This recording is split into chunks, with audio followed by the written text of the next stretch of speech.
DJ Sandeep राजनिकी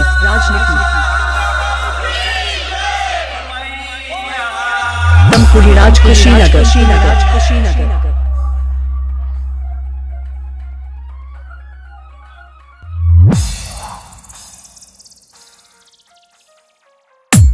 विदाई कैसे करी जुदाई कैसे सही दिल में बारू तू ही बात दिल के हम कहीं दिल में बारू तू ही बात दिल के हम कहीं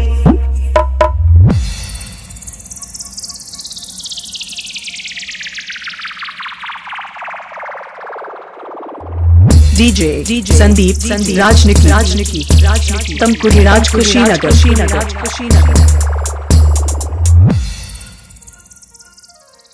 निमिया के छाँव में निमिया के छाँव में 9 दिन रहलू मोई संग हमरा गाँव में निमिया के छाँव में निमिया के छाँव में 9 दिन रहलू मोई संग हमरा गाँव में कह तू कैसे रही जुदाई कैसे सही दिल में बारू तू ही बात दिल के हम कहीं दिल में बारू तू ही बात दिल के हम कहीं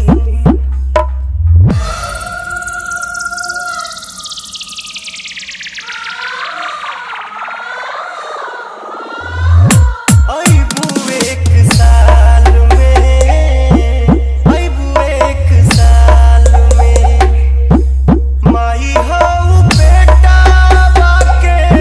रखी ह बढ़िया हाल में अइबू एक साल में अइबू एक साल में माई हऊ बेटा बाके रखी ह बढ़िया हाल में बिना बिनती करी पवन गावे यही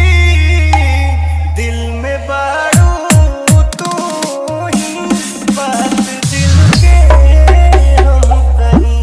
दिल में बारू मिक्सिंग के लिए संपर्क करें मोबाइल नंबर 95 010 51 335।